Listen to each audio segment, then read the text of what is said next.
नमस्कार दोस्तों, सामान्य ज्ञान के स्टैटिक जीके के इस बेहतरीन क्लास में आपका फिर से एक बार स्वागत है। आज के इस वीडियो में हम लोग स्टैटिक जीके के महत्वपूर्ण प्रश्नों को पढ़ने वाले हैं और ये क्लास आपके किसी भी एग्जाम के लिए बहुत ज्यादा इंपॉर्टेंट है। ये अति महत्वपूर्ण क्लास है आपकी किसी भी एक दिवसीय परीक्षा के लिए। इसमें जो प्रश्न लिए गए हैं वो सभी किसी न किसी एग्जाम में पूछे गए हैं और इन प्रश्नों से संबंधित जितने भी इंपॉर्टेंट प्रश्न बनते हैं उन प्रश्नों को भी बताया जाता है। तो वहां पे यहाँ इस क्लास से आपके एग्जाम में प्रश्न आने की बहुत ही ज्यादा संभावना है और ये सभी प्रतियोगी परीक्षा के लिए आपका क्लास इंपॉर्टेंट है। तो देखिए पहला प्रश्न हमारा, चलिए शुरू करते हैं। और इस क्लास में इस सभी प्रश्नों को रिवीजन भी आपको करा दिया जाएगा, जिससे आपको याद करने की भी टेंशन नहीं है। अगर लगातार आप क्लास करते हैं तो सारे प्रश्न आपको याद हो जाएंगे, मेरी गारंटी है। तो देखिए पहला प्रश्न कह रहा है कि न्याय दर्शन के प्रवर्तक कौन थे। तो देखिए न्याय दर्शन के प्रवर्तक गौतम ऋषि थे। कौन थे? गौतम ऋषि। हमारे एग्जाम में हमारे एग्जामों में तरह तरह के दर्शन के बारे में एग्जाम में पूछे जाते हैं। जैसे अगर आपसे पूछे कि न्याय दर्शन के संपादक कौन थे या फिर प्रवर्तक कौन थे, तो आप लोग बताएंगे गौतम ऋषि। ठीक, उसके अलावा अगर आपसे पूछे कि सांख्य दर्शन के प्रतिपादक कौन थे, सांख्य दर्शन के प्रतिपादक कौन थे, अगर आपसे पूछे सांख्य दर्शन के प्रतिपादक कौन थे, तो आप लोग बताएंगे कौन थे? महर्षि कपिल थे। कौन? महर्षि कपिल थे। ठीक, ये बात आप लोग ध्यान रखेंगे। अगर आपसे पूछे कि वहीं पे अगर आपसे पूछे कि मीमांस दर्शन के प्रवर्तक कौन थे, मीमांस, ये भी एग्जाम में पूछा गया कई बार। मीमांस दर्शन, ये सभी एग्जाम में पूछे गए प्रश्न है। अगर आपसे पूछे कि मीमांस दर्शन के प्रतिपादक कौन थे, तो आप लोग कौन बताएंगे? जैमिनी, महर्षि जैमिनी मीमांस दर्शन के प्रतिपादक थे। ठीक, अगर आपसे पूछे कि वहीं पे कई बार एग्जाम में पूछा गया है और आप लोग जानते होंगे योग दर्शन के प्रतिपादक कौन थे, योग दर्शन के प्रतिपादक कौन थे, तो योग दर्शन के जो प्रतिपादक थे पतंजलि थे। कौन थे? पतंजलि थे। ठीक, ये बातें आप लोग ध्यान रखेंगे, महर्षि पतंजलि थे। उसके अलावा एक और बात आप लोग ध्यान रखेंगे, कई बार पूछा गया है पुष्टि मार्ग दर्शन के प्रतिपादक कौन थे, पुष्टि मार्ग दर्शन के प्रतिपादक कौन थे। ये सभी प्रश्न एग्जाम में पूछे गए हैं। अगर आप प्रैक्टिस सेट वगैरह देते होंगे तो आप लोग को ये प्रश्न मिलेगा वहां पे। तो पुष्टि मार्ग दर्शन के प्रतिपादक कौन थे? वल्लभाचार्य। कौन है? वल्लभाचार्य हैं। ठीक, ये बातें आप लोग ध्यान रखेंगे। अब इसका रिवीजन हम लोग करेंगे यहीं पे। तो देखिए अगर आपसे पूछे कि न्याय दर्शन के प्रवर्तक कौन थे या फिर प्रतिपादक, तो गौतम ऋषि न्याय दर्शन के प्रतिपादक थे। कौन है? गौतम ऋषि। ठीक, उसके अलावा अगर आपसे पूछे कि सांख्य दर्शन के, तो महर्षि कपिल हैं सांख्य दर्शन के प्रतिपादक। उसके अलावा मीमांस दर्शन के प्रतिपादक पूछे तो मीमांस दर्शन के प्रतिपादक कौन है? जैमिनी है। कौन है? जैमिनी है। ठीक, उसके अलावा योग दर्शन के आप लोग नहीं याद रखेंगे तो पतंजलि है योग दर्शन के प्रतिपादक। उसके अलावा आप लोग पुष्टि मार्ग दर्शन के संपादक पूछे तो वल्लभाचार्य है। कौन है? वल्लभाचार्य। तो ये कुछ प्रश्न थे इससे रिलेटेड जो हमने बताया और सारे प्रश्नों से इसी तरह रिलेटेड प्रश्न आपको बताए जाएंगे। जैसे अगला प्रश्न कह रहा है और ये इंपॉर्टेंट प्रश्न है और ये प्रश्न एग्जाम में कई बार पूछा गया है। आगरा की स्थापना किसने की थी?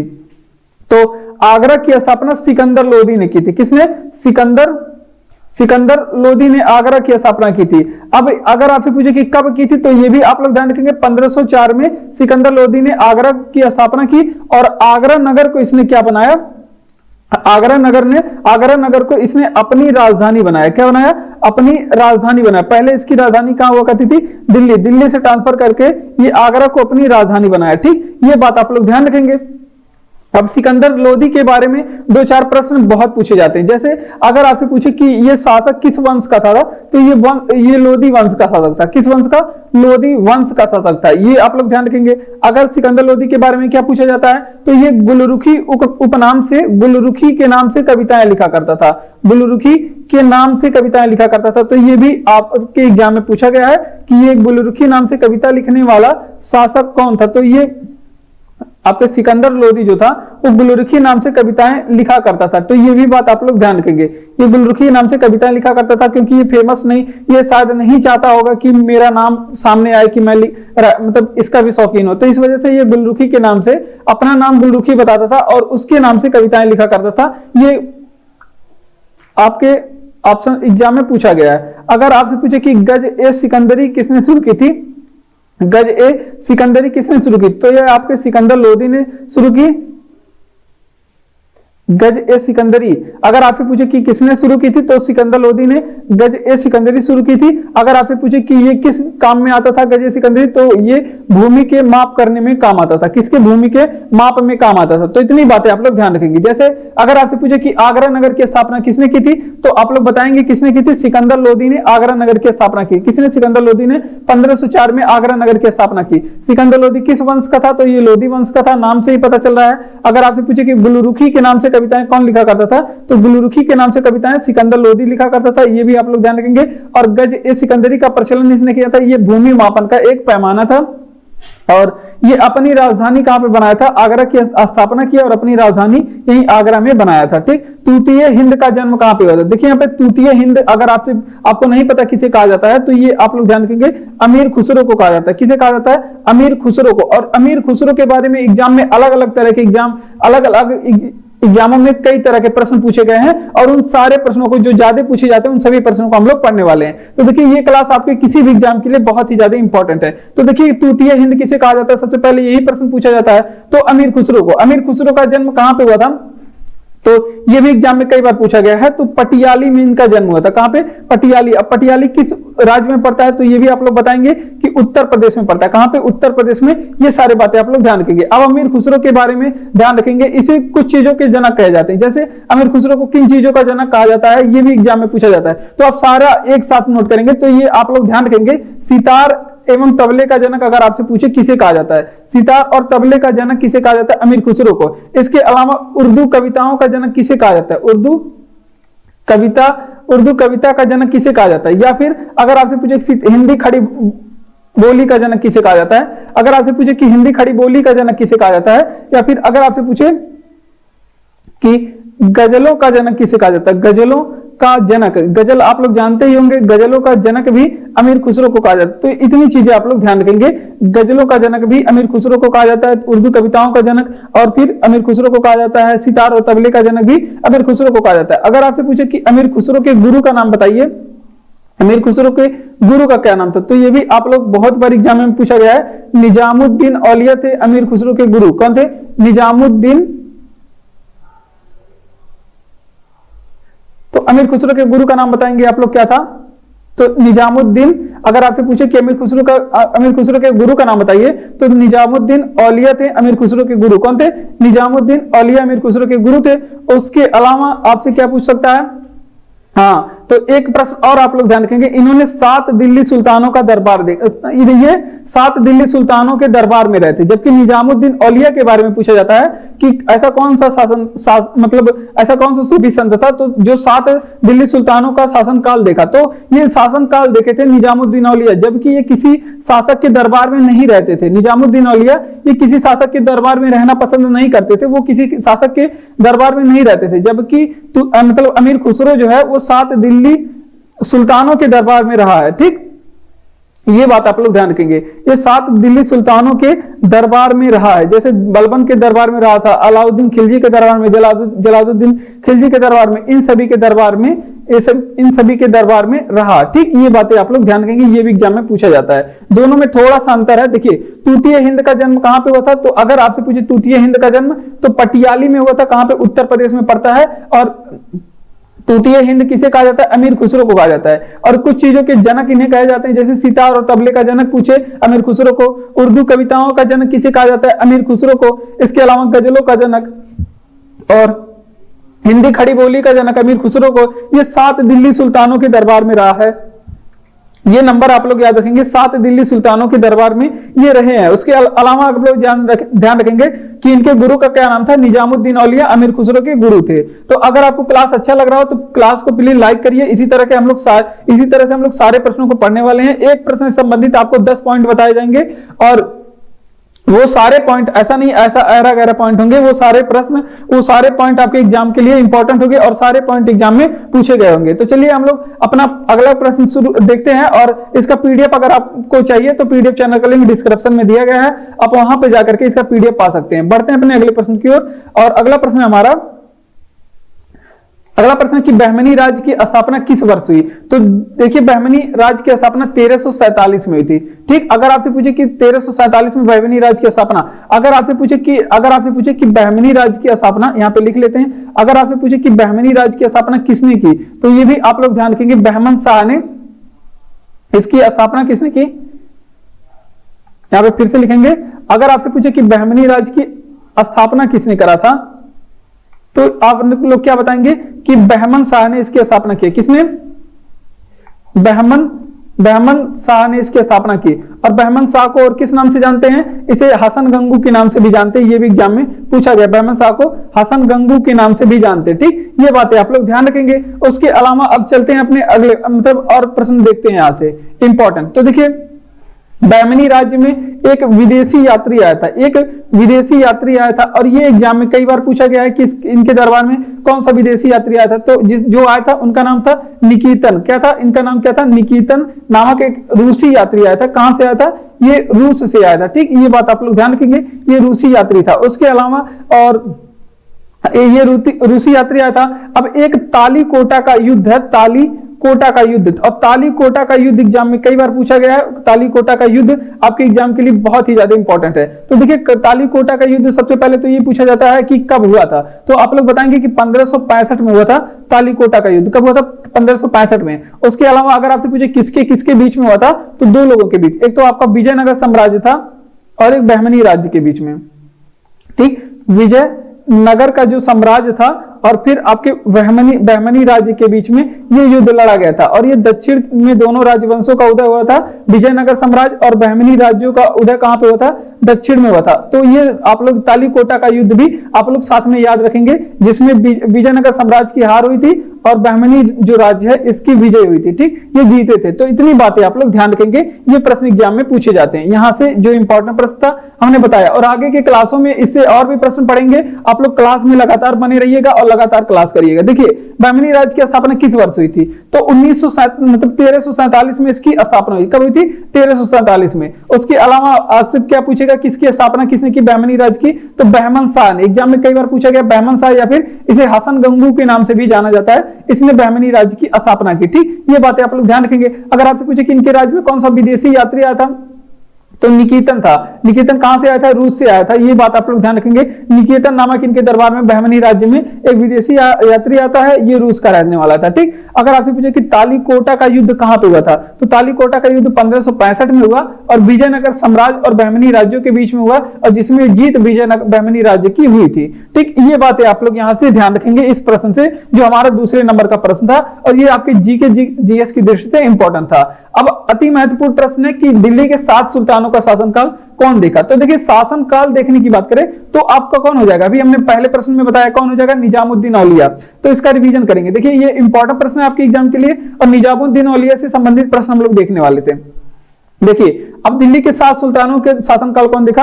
तो ये आप लोग ध्यान रखेंगे, निजामुद्दीन औलिया ने देखा था। किसने? निजामुद्दीन औलिया ने देखा। ठीक, ये बातें आप लोग ध्यान रखेंगे, किसने देखा? निजामुद्दीन औलिया। अब निजामुद्दीन औलिया, तो यही आप लोग एक प्रश्न ध्यान रखेंगे। अभी हमने थोड़ी देर पहले ये किसके गुरु थे? निजामुद्दीन औलिया किसके गुरु थे? तो ये आप लोग ध्यान रखेंगे, ये अमीर खुसरो के गुरु थे, जिसे तोतिया हिंद भी कहा जाता है। अमीर खुसरो के गुरु थे, जिससे तूतीय हिंद भी कहा जाता है। अमीर खुसरो के गुरु सितार और तबले और मतलब जनक कहा जाता है इनको। ठीक, तो ये अमीर खुसरो के जनक गुरु थे। अब और निजामुद्दीन औलिया के बारे में अब देखते हैं, इंपॉर्टेंट प्रश्न है। अगर आपसे पूछे कि निजामुद्दीन औलिया का जो सूफी संत थे, इनका जन्म कहां पे हुआ था? तो निजामुद्दीन औलिया का जन्म बदायूं जिला में हुआ था।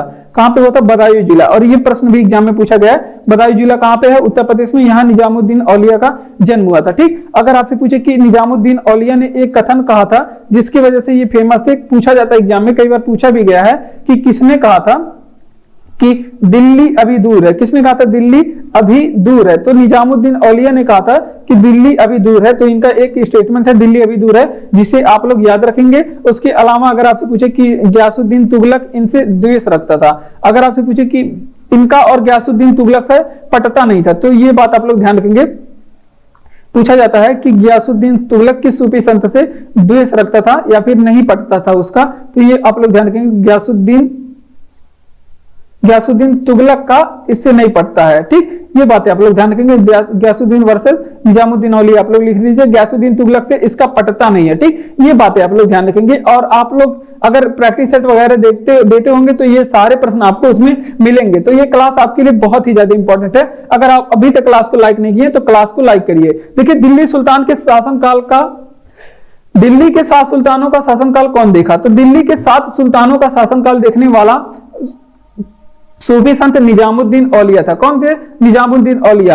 और अगर आपसे पूछे कि निजामुद्दीन औलिया किसके गुरु थे, तो हमने पहले प्रश्न में बताया कि निजामुद्दीन औलिया अमीर खुसरो के गुरु थे। ठीक, अगर आपसे पूछे कि निजामुद्दीन औलिया का जन्म कहां पे हुआ था, तो आप लोग बताएंगे बदायूं उत्तर प्रदेश में इनका जन्म हुआ था। कहां पे? बदायूं उत्तर प्रदेश में इनका जन्म हुआ था। और निजामुद्दीन औलिया के बारे में एक कथन याद रखेंगे, इन्होंने कहा था कि दिल्ली अभी दूर है। तो ये पूछा जाता है कि किसने कहा था दिल्ली अभी दूर है? तो दिल्ली अभी दूर है निजामुद्दीन औलिया ने कहा था। अगला इंपॉर्टेंट प्रश्न है और कह रहा है, ये प्रश्न हिस्ट्री से है और कह रहा है कि वांडीवास का युद्ध कहां हुआ था? ठीक, पूछ रहा है कि वांडीवास के युद्ध में क्या हुआ था। तो वांडीवास के युद्ध सबसे पहले आप लोग यही ध्यान रखेंगे कि किसके बीच में हुआ था। तो ब्रिटिश और फ्रेंच के बीच में हुआ था। ब्रिटिश एंड फ्रेंच के बीच में वांडीवास का युद्ध हुआ था। और जिसमें अगर आपसे पूछे कि विजयी कौन हुए थे, तो जिसमें ब्रिटिश का जीत हुआ था।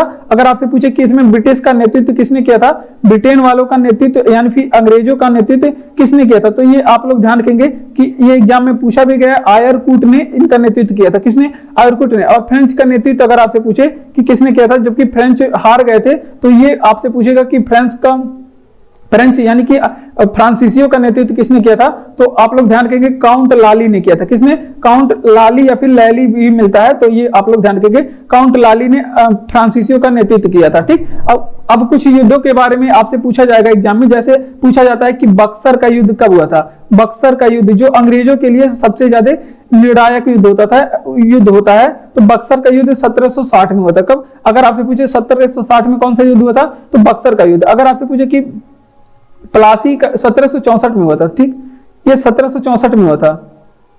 और अगर आपसे पूछे कि वांडीवास का युद्ध कब हुआ था, तो ये 1760 में। अगर आपसे पूछे कि ये युद्धवक कब हुआ था, वांडीवास का युद्ध कब हुआ था, तो ये आप लोग ध्यान रखेंगे 1760 में हुआ था। और प्लासी का युद्ध 1764 में। अब जबकि अगर आपसे बक्सर का युद्ध 1764 में, जबकि आपसे पूछे कि प्लासी का युद्ध कब हुआ था, प्लासी का युद्ध कब हुआ था, तो ये भी आप लोग ध्यान रखेंगे प्लासी का युद्ध 1757 में। कब हुआ था? 1757 में। तो युद्धों के बारे में डेट पूछी जाती है, ये आप लोग ध्यान रखेंगे। किसके बीच में लड़ा गया, ये पूछी जाती है। किसने नेतृत्व किया था, ये पूछी जाती है। तो ये सारे प्रश्न आप लोग याद रखेंगे। देखिए, वांडीवास का युद्ध में क्या हुआ था, तो वांडीवास का जो युद्ध था, ये पहली बात तो ये आप लोग ध्यान रखेंगे 1760 में लड़ा गया। कब लड़ा गया? 1760 में। और किसके बीच में लड़ा गया, तो ब्रिटिश एंड फ्रेंच के बीच में लड़ा गया, जिसमें जीत तो अंग्रेजों को हुई थी। और अंग्रेज के नेतृत्व किसने किया था? आयरकूट ने किया था। और नेतृत्व फ्रांसीसियों का नेतृत्व किसने किया था?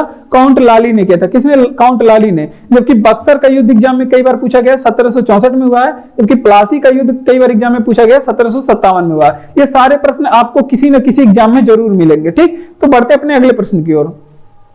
और अगला प्रश्न है कि भारतीय मानक समय रेखा कितनी राज्यों से गुजरता है, तो भैया ये 5 राज्यों से गुजरता है।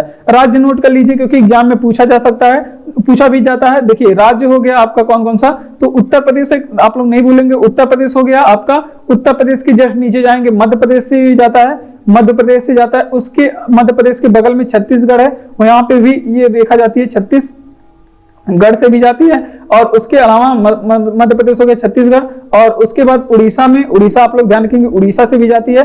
उसके बाद आपका आंध्र प्रदेश में। ठीक, ये 5 राज्यों से जाती है। ठीक, ये बात आप लोग ध्यान रखेंगे। आंध्र प्रदेश 5 राज्यों से ये रेखा होके जाती है। ठीक, ये बातें आप लोग ध्यान रखेंगे। अब बात कर लेते हैं कि भारतीय मानक समय रेखा कहते किसे हैं।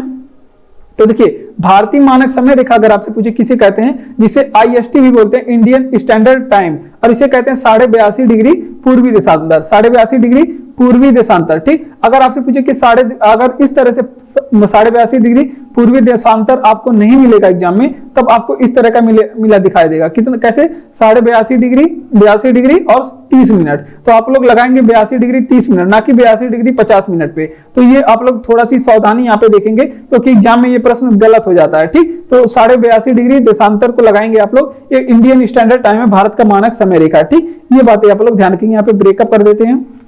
अब अगर आपसे पूछे कि जीएमटी जिसे ग्रीनविच मीन टाइम कहते हैं या फिर ग्रीनविच माध्य कहते हैं, वो कितने डिग्री देशांतर है, ग्रीनविच माध्य रेखा कितने डिग्री देशांतर है, तो ये आप लोग ध्यान रखेंगे, ये है आपका 0 डिग्री देशांतर। कितनी 0 डिग्री देशांतर को क्या कहते हैं, ये आपका 0 डिग्री देशांतर को ये आपका ग्रीनविच मीन टाइम है जो पूरे विश्व की समय रेखा है, ठीक। और ये आपके ग्रीनविच माध्य टाइम इसे बोलते हैं, ठीक। अब इसका रिवीजन करेंगे। देखिए भारतीय मानक समय रेखा कितने राज्यों से गुजरती है, तो ये 5 राज्यों से गुजरती है। कितने राज्यों से, 5 राज्य से। राज्य आपके हो जाएंगे उत्तर प्रदेश, मध्य प्रदेश, उसके अलावा छत्तीसगढ़, उड़ीसा, आंध्र प्रदेश, ये 5 राज्यों से गुजरती है। अब आपसे पूछे कि भारतीय मानक समय रेखा है क्या, तो 82.5 डिग्री पूर्वी देशांतर, आप लोग देख लीजिए इसी तरह का मिलेगा लिखा हुआ, और 82.5 डिग्री या फिर 30 मिनट पूर्वी देशांतर आप कह सकते हैं। तो दोनों का मतलब एक ही है। अब आपसे पूछे कि ग्रीनविच माध्य टाइम के बारे में, तो ये 0 डिग्री देशांतर होता है, ये पूरी विश्व की समय रेखा है।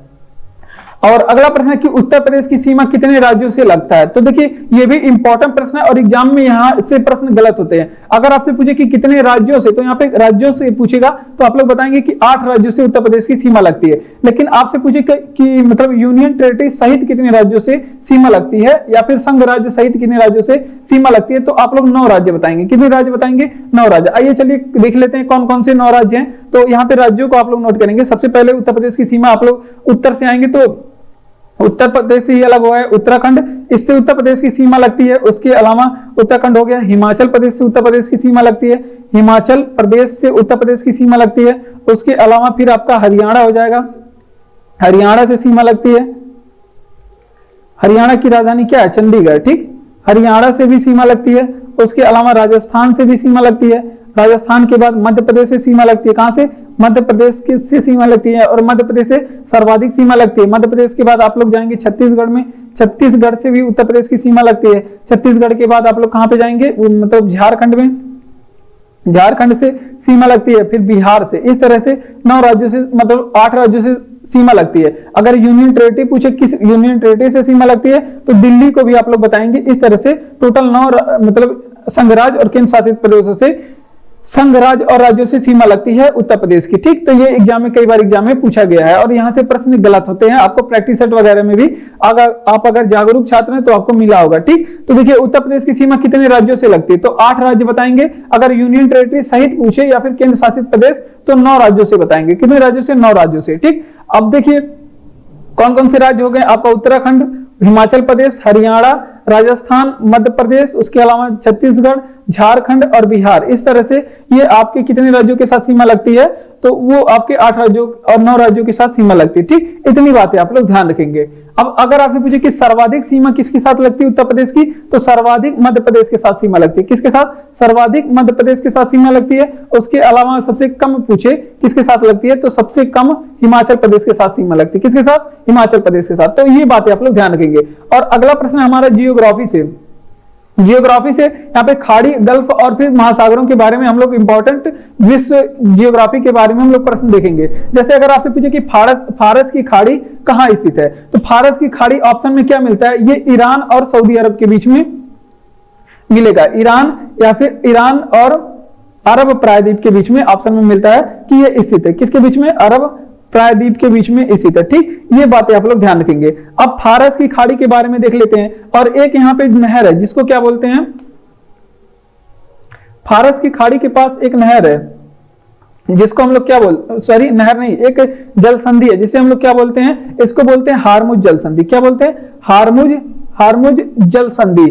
अब हारमुज जल संधि के बारे में क्या पूछा जाता है, यहां से आप लोग याद रखेंगे कि हारमुज जल संधि किसको जोड़ता है, तो ये आप लोग ध्यान रखेंगे कि ये फारस की खाड़ी से, फारस की खाड़ी को किससे जोड़ता है, ये फारस की खाड़ी को ओमान की खाड़ी से जोड़ता है। किसकी खाड़ी से, ओमान की खाड़ी से जोड़ता है। ये बात आप लोग ध्यान रखेंगे हारमुज जल संधि के बारे में। हारमुज जल संधि के बारे में क्या याद रखेंगे आप लोग कि ये फारस की खाड़ी को ओमान की खाड़ी से जोड़ता है। हारमुज जल संधि जोड़ने का काम करता है। और एक और यहाँ पे इस प्रश्न से संबंधित, इस प्रश्न से मिलता जुलता और इस प्रश्न कितना इंपॉर्टेंट, एक और आप लोग याद रखेंगे जिब्राल्टर जल संधि। यहीं पे पास में ही है, इसी के पास में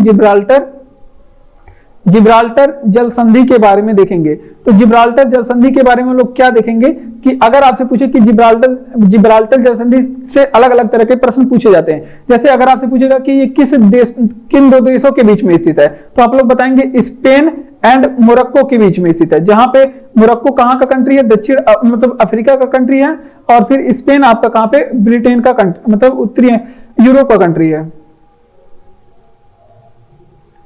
तो ये किसके किसके बीच में है, तो ये स्पेन और मोरक्को के बीच में जिब्राल्टर जल संधि।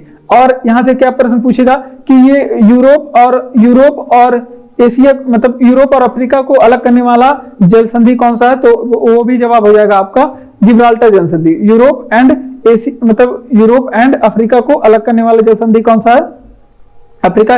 जिब्राल्टर जल संधि यूरोप और अफ्रीका को अलग करने का काम करता है। उसके अलावा ये क्या काम करता है, ये आपका जो भूमध्य सागर को, ये भी आप लोग ध्यान रखेंगे, ये भूमध्य सागर को किससे जोड़ता है, ये भूमध्य सागर को अटलांटिक महासागर से जोड़ता है। किसे, अटलांटिक महासागर से जोड़ता है। ठीक, ये आप लोग ध्यान रखेंगे, भूमध्य सागर को अटलांटिक महासागर से जोड़ने का काम करता है। और जिब्राल्टर जल संधि को ही क्या कहते हैं, इसे कहते हैं भूमध्य सागर का प्रकाश स्तंभ। इसे क्या बोलते हैं, जिब्राल्टर जल संधि को भूमध्य सागर का प्रकाश स्तंभ बोलते हैं। तो ये भी आप लोग ध्यान रखेंगे, भूमध्य सागर का प्रकाश स्तंभ किसे बोलते हैं, तो जिब्राल्टर जल संधि को बोलते हैं। तो ये बातें कुछ इंपॉर्टेंट थी इस प्रश्न से जो हमने आपको बताया। देखिए फारस की खाड़ी कहां पे स्थित है, तो ये ईरान और अरब प्रायद्वीप के बीच स्थित है। यहाँ पे पूरी बात लिखेंगे, ईरान और अरब प्रायद्वीप के बीच स्थित है। ठीक, ये बात आप लोग ध्यान रखेंगे। फारस की खाड़ी पूछेगा तो ईरान और अरब प्रायद्वीप के बीच एग्जाम में पूछा गया है। और हार्मुज जल संधि अगर आपसे पूछे कहां पे स्थित है, तो ये क्या काम करता है, तो ये फारस की खाड़ी को ओमान की खाड़ी से जोड़ने का काम करता है। जल संधि जो होती है वो दो जलीय भाग को जोड़ने का काम करती हैं और दो स्थलीय भाग को अलग करने का काम करती हैं जल संधियां। ठीक, और एक मोस्ट इंपॉर्टेंट प्रश्न है जहां से कई बार एग्जाम में कई तरह का प्रश्न पूछा गया है, जिब्राल्टर जल संधि के बारे में। जिब्राल्टर जल संधि पूछे किन दो देशों को अलग करता है, तो ये स्पेन और मोरक्को को अलग करता है। जबकि स्पेन ब्रिटेन का कंट्री मतलब यूरोप का कंट्री है और मोरक्को जो है अफ्रीका महाद्वीप का कंट्री है। अगर आपसे पूछेगा कि ये किन दो महाद्वीपों को अलग करता है, तो यूरोप को अफ्रीका से अलग करने का काम करता है। अगर आपसे पूछे कि किन दो जल निकायों को जोड़ने का काम करता है, तो ये भूमध्य सागर को अटलांटिक महासागर से जोड़ने का काम करता है। अगर आपसे पूछे कि जिब्राल्टर जल संधि को क्या कहते हैं, तो इसे भूमध्य सागर का प्रकाश स्तंभ कहते हैं। क्या कहते हैं, भूमध्य सागर का प्रकाश स्तंभ। तो इतनी बातें यहां से पूछी जाती है। बढ़ते हैं अपने अगले प्रश्न की ओर। और अगला प्रश्न हमारा कि प्लासी का युद्ध कौन से वर्ष लड़ा गया। तो देखिए प्लासी का युद्ध हमने थोड़ी समय पहले बताया कि ये 1757 में लड़ा गया था। कब लड़ा गया था, 1757 में। अब कुछ युद्धों के बारे में पूछा जाता है हमारे एग्जाम में। जैसे अगर आपसे पूछे कि हल्दी घाटी का युद्ध कब लड़ा गया था,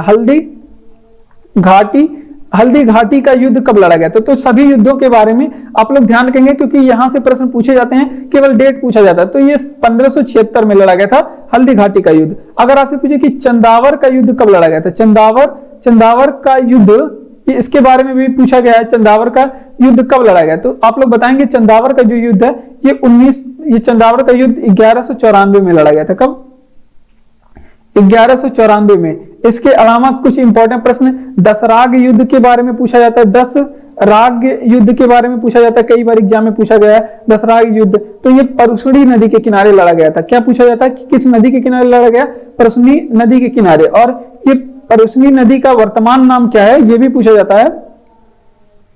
परसुनी नदी के किनारे ये युद्ध तो लड़ा गया था, लेकिन अब पूछा जाता है कि परसुनी जो नदी है ये तो ऋग्वैदिक काल का नाम है, लेकिन अगर आपसे पूछे कि इसका वर्तमान नाम क्या हो चुका है, परसुनी नदी का वर्तमान नाम क्या हो चुका है, तो इसका वर्तमान नाम क्या हो चुका है, परसुनी नदी का रावी नदी। क्या हो चुका है, रावी नदी। ये बात आप लोग ध्यान रखेंगे। अब आप मतलब कलिंग युद्ध के बारे में क्या पूछा जाता है, कलिंग युद्ध के बारे में, तो ये इसमें ये पूछा जाता है कि कलिंग युद्ध का वर्णन कहां पे मिलता है। कलिंग युद्ध के वर्णन अशोक के किस शिलालेख में मिलता है, तो ये भी आप लोग ध्यान रखेंगे। 13वें शिलालेख में इसका वर्णन मिलता है। कहां पे, 13वें शिलालेख में अशोक के इसमें वर्णन मिलता है। तो इतनी बातें आप लोग यहाँ पे ध्यान रखेंगे। तो कलिंग युद्ध उड़ीसा साइड में लड़ा गया था। ठीक, पहले वो पूरा का पूरा उड़ीसा कहा जाता है, मतलब कलिंग कहा जाता है। देखिए प्लासी का युद्ध के बारे में पूछे तो 1757 में। कब लड़ा गया था, 1757 में लड़ा गया था। हल्दी घाटी का युद्ध पूछे तो 1576 में। कब, 1576 में। अगर आपसे पूछे कि चंदावर का युद्ध कब लड़ा गया, तो 1194 में। कब लड़ा गया? 1194 में। तो युद्धों के बारे में, युद्धों का डेट आप लोग ध्यान रखेंगे। अब जबकि परुष्णी दसराग युद्ध के बारे में क्या पूछा जाता है कि किस नदी के किनारे लड़ा गया, तो आप लोग बताएंगे परुष्णी नदी के किनारे लड़ा गया था। और परुष्णी नदी का वर्तमान नाम है रावी नदी। ठीक, सिंधु की सहायक नदी रावी नदी। कई बार एग्जाम में, मतलब कई बार हम ही आपको बताए हैं। उसके अलावा कलिंग युद्ध का वर्णन पूछा जाता है, किस शिलालेख में मिलता है, तो अशोक के 13वें शिलालेख में कलिंग युद्ध का वर्णन मिलता है। किस शिलालेख में? 13वें शिलालेख में अशोक के कलिंग युद्ध का वर्णन मिलता है। अब बात कर लेते हैं अगले प्रश्न की ओर। अगला प्रश्न कह रहा है कि भारत के मशहूर शहनाई वादक कौन थे? और ये सभी प्रश्न जीडी के एग्जाम में पूछे गए हैं। यहाँ पे इससे संबंधित जितने प्रश्न मतलब वादकों से संबंधित जितने प्रश्न लिखेंगे वो सभी जीडी के प्रैक्टिस सेट से लिया गया है। तो देखिए, भारत के मशहूर शहनाई वादक, और ये स्टैटिक का आपका प्रश्न है, मशहूर शहनाई वादक कौन थे? तो भारत के जो मशहूर शहनाई वादक थे उनका नाम है बिस्मिल्लाह खां। कौन है? तो ये आप लोग ध्यान रखेंगे, बिस्मिल्लाह खां भारत के मशहूर शहनाई वादक हैं। ठीक, ये बात आप लोग ध्यान रखेंगे। अब कुछ मतलब वादकों के बारे में देख लेते हैं। जैसे अगर आपसे पूछे कि टी.एन. कृष्णा, यहाँ पे लिखेंगे आप लोग कि टी.एन. कृष्णन कौन सा वाद्य यंत्र बजाते थे? तो टी.एन. कृष्णन जो है ये वायलिन बजाते थे, और ये भी आपका जीडी में पूछा गया है। और आप लोग बताएंगे, एक है आपका पंडित शिव कुमार शर्मा। कौन है? पंडित शिव कुमार शर्मा। पंडित शिव कुमार शर्मा ये कौन सा वाद्य यंत्र बजाते हैं? तो ये आप लोग ध्यान रखेंगे, जो पंडित शिव कुमार शर्मा है। और फिर भजन सुपारी, दोनों के बारे में याद रखेंगे। पंडित शिव कुमार शर्मा और भजन सोपारी ये कौन सा वाद्य यंत्र बजाते हैं? तो पंडित शिव कुमार शर्मा और भजन सोपारी ये दोनों आपके संतूर वादक हैं। क्या है? संतूर वादक हैं। ठीक, ये बातें आप लोग ध्यान रखेंगे, ये संतूर वादक हैं। और पंडित हरि प्रसाद चौरसिया और पन्नालाल घोष दोनों, पंडित हरि प्रसाद चौरसिया ये कौन सा वाद्य यंत्र बजाते हैं? पंडित हरि प्रसाद चौरसिया कौन सा वाद्य यंत्र बजाते हैं? तो ये आपके बांसुरी बजाते हैं। ठीक, ये दोनों, इतनी बातें आप लोग यहां से ध्यान रखेंगे। तो इसका रिवीजन करेंगे। बांसुरी ऐसे लिखा जाएगा, बांसुरी। हाँ, अब सही है। तो देखिए, भारत के मशहूर शहनाई वादक कौन है? तो भारत के मशहूर शहनाई वादक कौन है? बिस्मिल्लाह खां। कौन है? बिस्मिल्लाह खां भारत के मशहूर शहनाई वादक हैं। और टी.एन. कृष्णन के बारे में बात करेंगे तो ये वायलिन वादक हैं। क्या बजाते हैं? ये वायलिन बजाते हैं। उसके अलावा पंडित शिव कुमार शर्मा के बारे में और भजन सुपारी, ये दोनों का आप लोग याद रखेंगे। ये दोनों क्या बजाते हैं? संतूर वादक हैं। क्या बजाते हैं? संतूर वादक हैं। ये आप लोग ध्यान रखेंगे। और उसके अलावा पंडित हरि प्रसाद चौरसिया के बारे में ध्यान रखेंगे। ये बांसुरी वादक हैं। क्या बजाते हैं? बांसुरी वादक हैं। ये बातें आप लोग ध्यान रखेंगे। उसके अलावा कह रहा है कि स्वर्ण का मतलब स्वर्ण का मतलब क्या होता है? सोना होता है। और इसका आणविक सूत्र पूछ रहा है, तो अर्नम होता है, जिसका सिंबल क्या होता है? एयू होता है। क्या होता है? एयू। ये लैटिन भाषा से लिया गया, एयू इसका सिंबल होता है। ये आप लोग ध्यान रखेंगे। अब कुछ चीजों के बारे में, जैसे क्या क्या चीजों के बारे में सिंबल पूछा गया है? चांदी के बारे में सिंबल पूछा गया है, तो इसका एजी होता है। क्या होता है? एजी होता है। उसके अलावा अगर आपसे पूछे कि पानी का सूत्र बताइए, पानी का सूत्र बच्चों को पता है, H2O होता है। लेकिन आप लोग बताएंगे कि भारी जल का सूत्र क्या होता है? भारी जल का सूत्र, जिसे ड्यूटेरियम ऑक्साइड भी बोलते हैं, तो इसका होता है D2O। क्या होता है? D2O होता है भारी जल का, और इसको मंदक के रूप में प्रयोग करते हैं नाभिकीय रिएक्टरों में। ठीक, ये बातें आप लोग ध्यान रखेंगे, D2O होता है। ठीक, अब क्या क्या चीजें, अगर आपसे पूछे कि मीथेन का फार्मूला बताइए, क्या होता है मीथेन का? तो इसका होता है CH4। क्या होता है? CH4। भारी जल का आप लोग लिख ही लिए हैं। अगर आपसे पूछे कि यूरिया का फार्मूला बताइए, चलिए यूरिया का फार्मूला बताइए, तो यह आप लोग क्या बताएंगे? Na2CO NO2। क्या? पहले Na2 लगाएंगे, फिर बीच में CO लिखेंगे, फिर Na2 लगाएंगे। क्या लगाएंगे? Na2। तो ये होता है आपका, जिसे कार्बामाइट भी बोलते हैं, और ये होता है यूरिया का आपका फार्मूला। क्या होता है? यूरिया का फार्मूला कई बार एग्जाम में पूछा गया है, कई बार आपके 10-12 में आपके गुरुजी भी आपसे पूछे होंगे। तो देखिए, कह रहा है कि स्वर्ण का आणविक सूत्र क्या होता है? तो सोने का जो है आणविक सूत्र जो होता है Au होता है, और चांदी का याद आप लोग ध्यान रखेंगे Ag होता है। क्या होता है? चांदी का। पानी का H2O होता है। आप लोग जानते हैं भारी जल का, जिसे ड्यूटेरियम ऑक्साइड भी बोलते हैं, D2O होता है। क्या होता है? ड्यूटेरियम ऑक्साइड मंदक के रूप में प्रयोग किया जाता है। और मीथेन का फार्मूला बताएंगे CH4 होता है। यूरिया का बताएंगे Na2CO Na2। ठीक, ये होता है यूरिया का फार्मूला। तो ये बातें आप लोग ध्यान रखेंगे। यूरिया को कार्बामाइट भी कहा जाता है। आनुवांशिक रूप से समान व्यक्ति उत्पन्न करने की प्रक्रिया एग्जाम में पूछा गया है, और इसे क्या कहते हैं, क्लोनिंग कहते हैं। क्या कहते हैं, क्लोनिंग कहते हैं। एग्जाम में पूछा गया है क्लोनिंग। अब आनुवांशिकता से संबंधित कहां गया, आनुवांशिक। अब इससे संबंधित प्रश्न हम लोग देखते हैं। तो देखिए यहां से हम लोग क्या क्या प्रश्न इंपॉर्टेंट देख सकते हैं। देखिए अगर आपसे पूछे कि क्लोनिंग का आखिर अर्थ क्या होता है, तो देखिए पेरेंट्स के समान या फिर जनक के समान, जनक किसे कहते हैं, जो हमारे पेरेंट्स होते हैं उन्हें जनक कहते हैं, और उनके जनक के समान एक दूसरे जीव जंतु या फिर एक दूसरा उत्पाद तैयार करना, उसे क्या कहलाता है, क्लोनिंग कहते हैं। क्या एकदम हम शकल रहता है। क्लोनिंग का अर्थ क्या होता है, हम शक्ल होता है, यानी कि जो बनाया जाएगा वो एकदम जनक के समान होगा। ठीक, तो ये बातें आप लोग ध्यान रखेंगे, हम शक्ल होता है। ठीक, तो ये बातें आप लोग ध्यान रखेंगे। अब बात कर लेते हैं, अगर आपसे पूछे कि जेनेटिक्स के बारे में, अगर आपसे पूछे कि जेनेटिक्स में किसका अध्ययन करते हैं, जेनेटिक्स में किसका अध्ययन करते हैं, तो इसमें जो है, इसमें आनुवांशिकता का अध्ययन करते हैं। आनुवांशिकता का अध्ययन अगर आपसे पूछे कि आनुवांशिकता का अध्ययन किसमें करते हैं, तो जेनेटिक्स में करते हैं। ठीक, ये बातें आप लोग ध्यान रखेंगे। आनुवांशिकता का अध्ययन किसमें, जेनेटिक्स में किसका अध्ययन करते हैं, आनुवांशिकता का अध्ययन करते हैं। अगर आपसे पूछे कि आनुवांशिकता के जनक कौन कहे जाते हैं, आनुवांशिकता के जनक, जो कि कई बार एग्जाम में पूछा गया है, आनुवांशिकता के जनक कौन कहे जाते हैं, तो आनुवांशिकता के जनक आनुवांशिकता के जनक कौन कहे जाते हैं, मेंडलीव कहे जाते हैं। कौन है, मेंडल कहे जाते हैं। कौन, मेंडलीव। तो ग्रेगर जॉन मेंडल को कहा जाता है आनुवांशिकता का जनक, और मेंडलीव तो आवर्त सारणी के जनक हैं। ठीक, गलती से मुंह से निकल गया। तो देखिए अब इसका रिवीजन कर लेते हैं। देखिए अगर आपसे पूछे कि आनुवांशिक रूप से समान व्यक्ति उत्पन्न करने की प्रक्रिया को क्या कहते हैं, तो इसे कहते हैं क्लोनिंग। और क्लोनिंग का अर्थ क्या होता है, तो हम शक्ल होता है क्लोनिंग का अर्थ है, यानी कि सेम पेरेंट्स के समान सेम बनाना, उसको क्या कहते हैं, क्लोनिंग कहते हैं। ठीक, तो देखिए अब बात कर लेते हैं, अगर आपसे पूछे कि जेनेटिक्स में किसका अध्ययन करते हैं, तो इसमें आनुवांशिकता का अध्ययन करते हैं।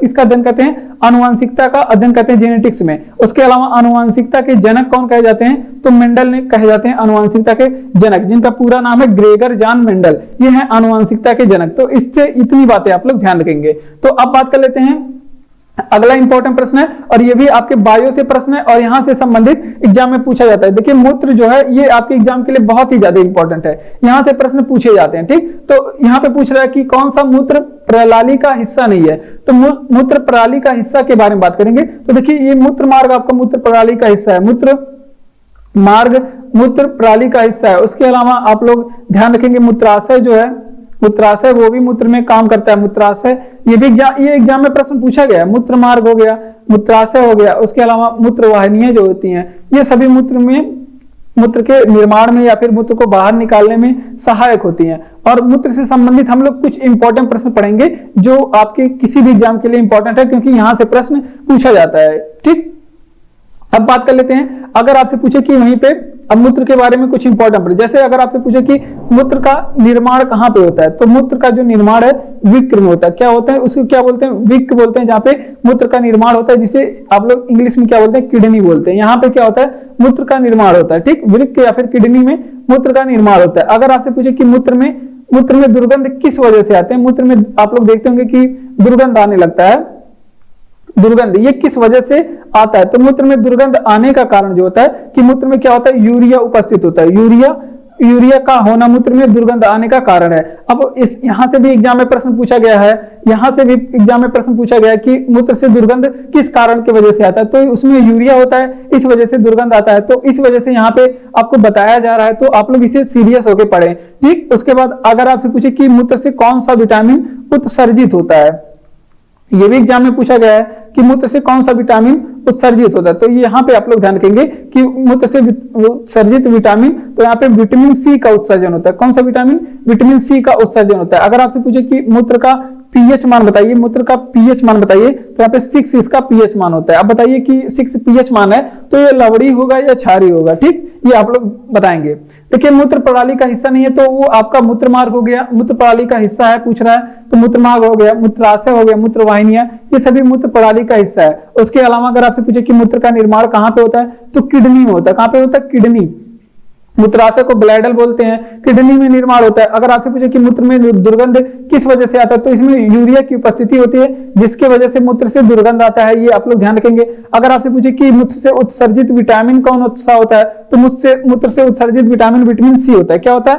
विटामिन सी होता है। ये बातें आप लोग ध्यान रखेंगे। मूत्र का पीएच मान कितना होता है? 6 होता है। ये भी बात आप लोग ध्यान रखेंगे। तो ये सारे प्रश्न आप लोग ध्यान रखेंगे। अगला प्रश्न है, और ये आपका जियोग्राफी से प्रश्न है, और ये ब्रह्मांड का प्रश्न है। कह रहा है कि सौर मंडल की खोज किसने की थी। तो यहाँ पे इस क्लास से आपके सारे प्रश्न का रिवीजन हो जाएगा, सारे सब्जेक्ट का रिवीजन हो जाएगा, और प्रश्नों से संबंधित हम लोग खोद के प्रश्न पढ़ते हैं। ठीक, वहां पे खनन होती है। यहाँ पे इस क्लास में एक एक प्रश्नों का खनन किया जाता है। ठीक, और वहां से खन करके लाया जाता है आपके लिए इंपॉर्टेंट चीजें। ठीक, जैसे हम लोग खन के सोना चांदी और मूल्यवान वस्तुएं निकालते हैं, वैसे ही प्रश्नों के अंदर प्रश्न को खोद के अच्छे से प्रश्न निकाला जाता है, जो आपके एग्जाम के लिए इंपॉर्टेंट होगा। तो देखिए, अब कह रहा है कि सौरमंडल की खोज किसने की थी।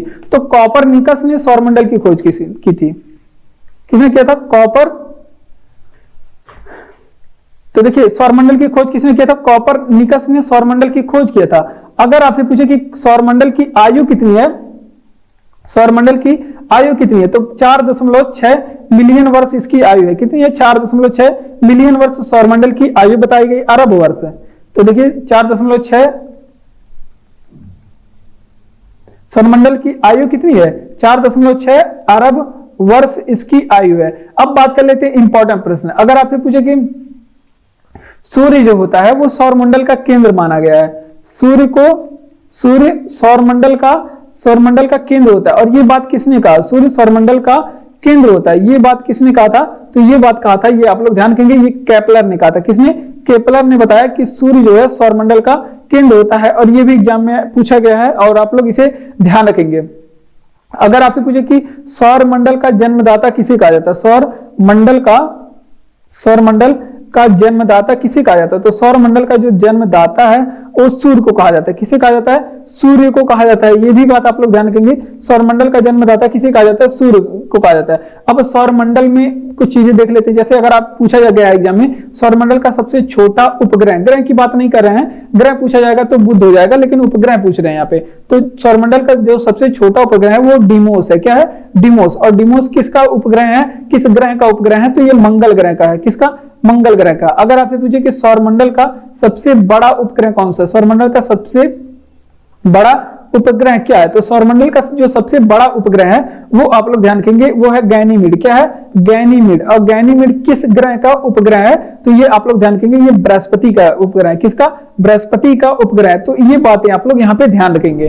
तो अब बृहस्पति ग्रह का गैनीमीड है, मतलब सबसे बड़ा उपग्रह है। ठीक, सौरमंडल का सबसे बड़ा, इससे बड़ा कोई उपग्रह नहीं है। तो इसका रिवीजन करेंगे कि सौरमंडल की खोज किसने की थी, तो कॉपरनिकस ने सौरमंडल की खोज की थी। किसने?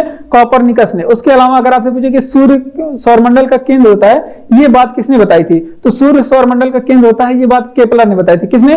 केपलर ने। अगर आपसे पूछे कि सौरमंडल का जन्मदाता किसे कहा जाता है, तो सूर्य को कहा जाता है सौरमंडल का जन्मदाता। किसे? सूर्य को। आप लोग बचपन में पढ़ेंगे ये सब चीजें। सूर्य को कहा जाता है सौरमंडल का जन्मदाता। सूर्य मतलब सौरमंडल की आयु कितनी बताई गई है, तो 4.6 अरब वर्ष सौरमंडल की आयु बताई गई। कितनी? 4.6 अरब वर्ष। अगर आपसे पूछे कि सौरमंडल का सबसे छोटा उपग्रह, तो डिमोस है, और ये मंगल ग्रह का उपग्रह है, और ये सौरमंडल का सबसे छोटा उपग्रह है। अगर आपसे पूछे कि सौरमंडल का सबसे बड़ा उपग्रह कौन है, तो गैनीमीड है सौरमंडल का सबसे बड़ा उपग्रह, और ये बृहस्पति ग्रह का उपग्रह है। किसका है? बृहस्पति ग्रह का।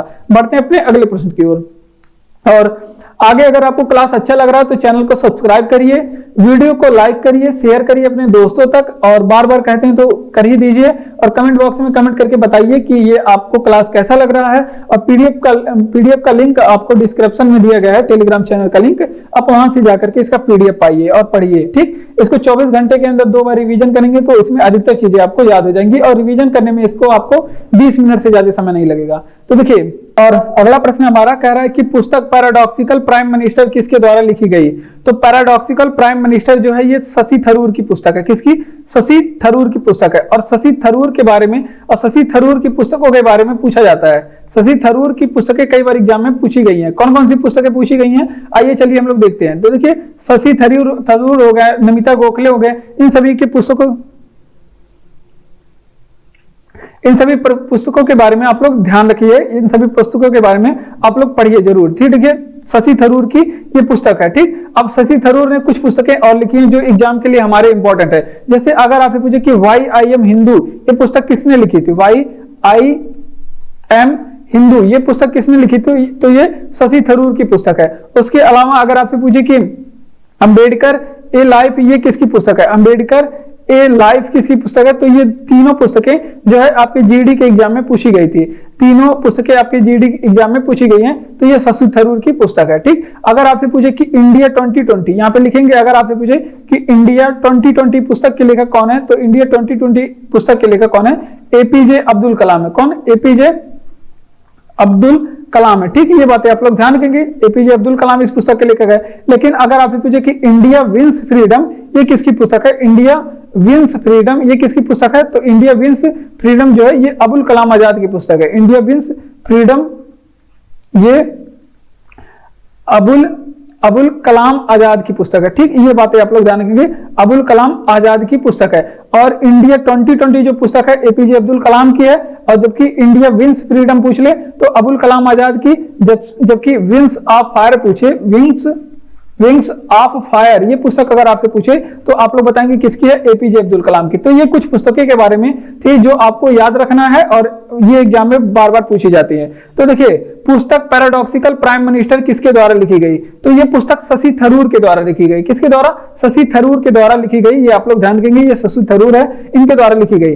और कुछ पुस्तकें शशि थरूर के द्वारा और लिखी गई, जैसे वाई आई एम हिंदू, ये आई एम ए हिंदू, ये पुस्तक किसके द्वारा लिखी गई? तो ये आपके शशि थरूर के द्वारा।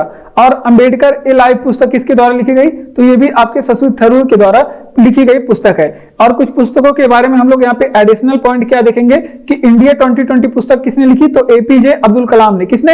एपीजे अब्दुल कलाम ने। और इंडिया विंस फ्रीडम पुस्तक किसने लिखी? तो अबुल कलाम आजाद ने। India wins freedom Abul Kalam Azad ने। अगर आपसे पूछे कि विंस ऑफ फायर ये किसकी पुस्तक है?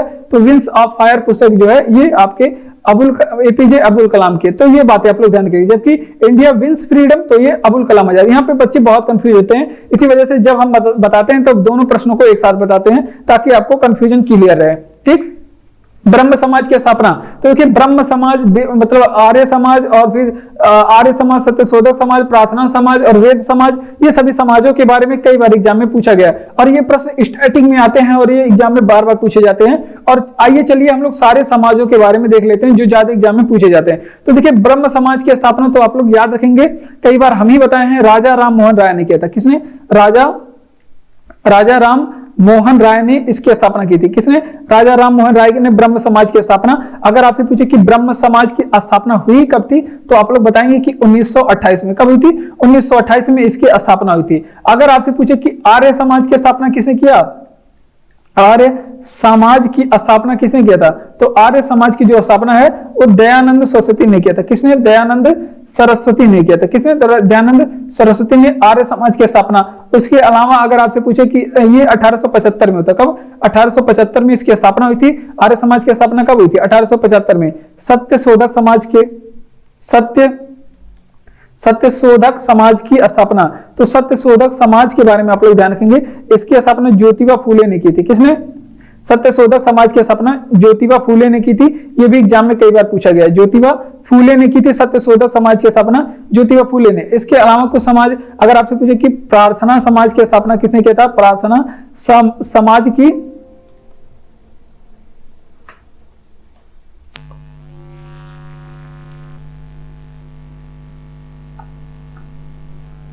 प्रार्थना समाज की अगर आपसे पूछे कि स्थापना किसने किया था तो आत्माराम पांडुरंग ने किया था। किसने? आत्माराम पांडुरंग ने इसकी स्थापना की। किसने? आत्माराम पांडुरंग ने इसकी स्थापना की। और एक और समाज जो है जिसको कहते हैं क्या? वेद समाज की स्थापना किसने किया था? तो वेद समाज के बारे में आप लोग ध्यान रखेंगे, इसकी स्थापना श्रीधर नायडू ने किया था। किसने? श्रीधर नायडू ने इसकी स्थापना किया था। तो ये इतनी बातें आप लोग ध्यान रखेंगे। तो इसका रिवीजन करेंगे। देखिए अगर आपसे पूछे कि ब्रह्म समाज की स्थापना किसने किया था तो ब्रह्म समाज की स्थापना राजा राम मोहन राय ने किया था। किसने? राजा राम मोहन राय ने ब्रह्म समाज की स्थापना 1928 में की थी। आर्य समाज की स्थापना दयानंद सरस्वती ने 1875 में की थी। कब? 1875 में। आर्य समाज की स्थापना दयानंद सरस्वती ने। सत्य शोधक समाज की स्थापना ज्योतिबा फूले ने। कई बार एग्जाम में पूछा गया है। आर्य समाज हो गया, आपका ब्रह्म समाज हो गया, और सत्य शोधक समाज, ये सभी के बारे में एग्जाम में पूछा गया है।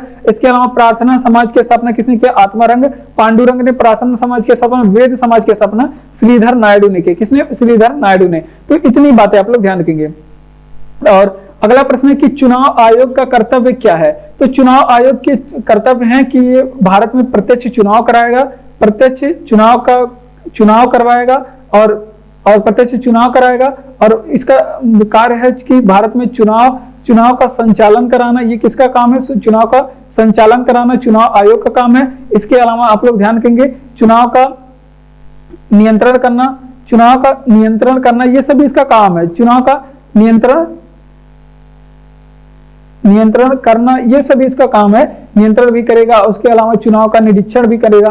तो ये सभी इसके काम है जो कि आपको याद रखना है। चुनाव का निरीक्षण करना, ठीक, ये सभी काम इसके होते हैं चुनाव आयोग का। ठीक, तो ये बातें आप लोग ध्यान रखेंगे। तो इसका रिवीजन करेंगे कि देखिए, अगर आपसे पूछे कि चुनाव आयोग का कर्तव्य क्या है, तो प्रत्यक्ष चुनाव कराना। चुनाव आयोग का कर्तव्य प्रत्यक्ष चुनाव और चुनाव का संचालन कराना, उसके बाद चुनाव का नियंत्रण करना और चुनाव का निरीक्षण करना, ये सब इसके काम है। ठीक, चुनाव आयोग का काम है। तो इतनी बातें यहाँ पे चुनाव आयोग से संबंधित आप लोग ध्यान रखेंगे। बढ़ते हैं अपने अगले प्रश्न की ओर। अगला प्रश्न क्या है कि स्टेनलेस स्टील किसकी मिश्र धातु? अब मिश्र धातु से संबंधित प्रश्न एग्जाम में पूछे जाते हैं और ये साइंस के प्रश्न होते हैं और यहाँ से प्रश्न पूछे जाते हैं एग्जाम से। तो देखिए, जो है आपके स्टेनलेस स्टील बनाने के लिए आयरन, क्रोमियम और निकिल का प्रयोग करते हैं। जहां पे आयरन का मतलब क्या हो गया? लोहा हो गया। ठीक, तो इसमें प्रयोग क्या करते हैं? आयरन, क्रोमियम एंड निकिल का प्रयोग करते हैं। तो ये बातें आप लोग ध्यान रखेंगे। आयरन, क्रोमियम और निकिल का प्रयोग करते हैं स्टेनलेस स्टील बनाने में। ठीक, तो ये बातें आप लोग ध्यान रखेंगे। अगर आपसे पूछे कि कांसा किसके बनते हैं? कांसा, तो कांसा जो है ये कॉपर और टिन के बनते हैं। किसके बनते हैं? कॉपर प्लस टिन मिला करके कांसा बनाया जाता है। अगर आपसे पूछे कि जर्मन सिल्वर किसको मिला करके बनते हैं? जर्मन सिल्वर क्या क्या चीजें मिला करके बनती हैं? तो जर्मन सिल्वर के बारे में ध्यान रखेंगे। इसमें क्या मिलाया जाता है? तो इसमें हो गया आपका कॉपर मिलता है, कॉपर, उसके अलावा कॉपर में जिंक मिलाते हैं, जिंक, कॉपर, जिंक और निकल को मिला करके बनाया जाता है। ठीक, तो ये बातें आप लोग ध्यान रखेंगे। उसके अलावा एक पूछी जाती है फ्यूज तार किससे बनती है? फ्यूज तार किसकी बनती है? तो फ्यूज तार जो है एक टिन और शीशे का मिश्रण होता है। टिन प्लस शीशा को मिला करके बनाया जाता है। टिन और शीशा को मिला करके बनाया जाता है। तो ये बातें आप लोग ध्यान रखेंगे। तो इसका रिवीजन करेंगे। देखिए, स्टेनलेस स्टील किसकी मिश्र धातु होती है? तो स्टेनलेस स्टील तीन चीजों को मिला करके आयरन, क्रोमियम और निकिल को, किसको? आयरन, क्रोमियम, निकिल को मिला करके बनाई जाती है। जबकि कांसा पूछ ले तो कॉपर और टिन को मिला के बनाया जाता है। किसको?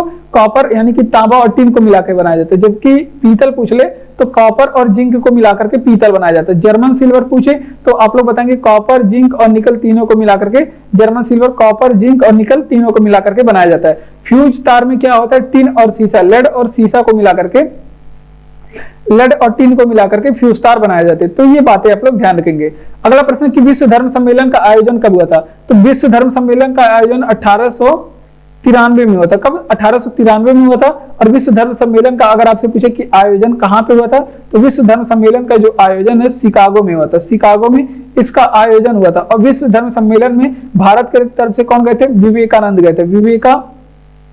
विवेकानंद भाग लेने यहाँ पे गए थे। विवेकानंद ने यहाँ पे संबोधन किया था। ठीक, ये बातें आप लोग ध्यान रखेंगे। किसने संबोधन किया था? विवेकानंद ने। 1893 में हुआ था।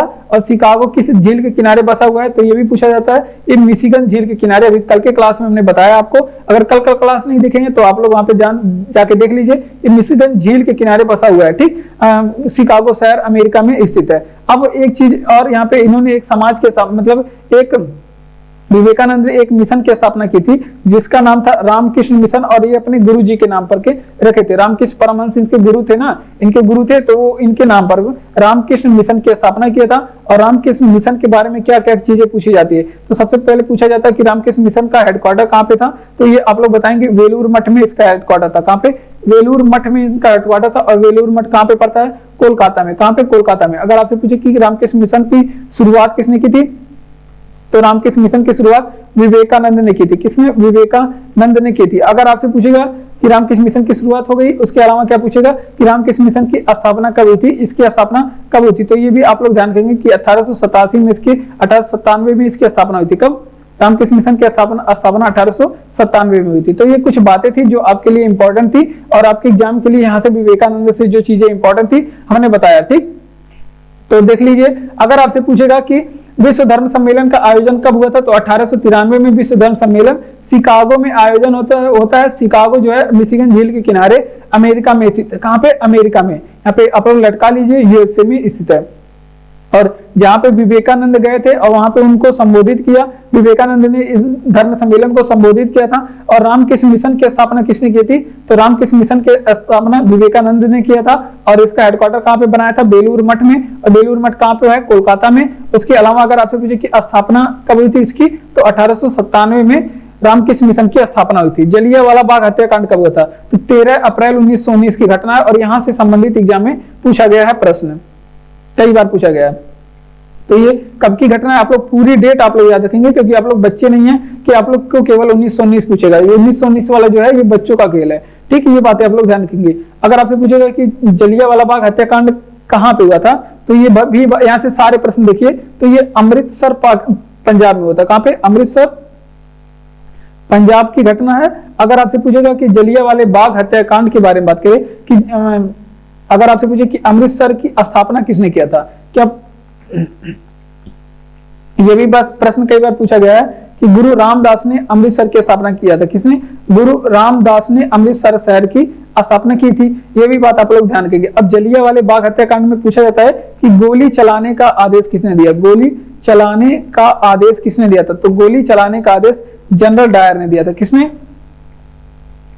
जनरल डायर ने गोली चलाने का, जलियांवाले बाग हत्याकांड में गोली चलाने का आदेश दिया था।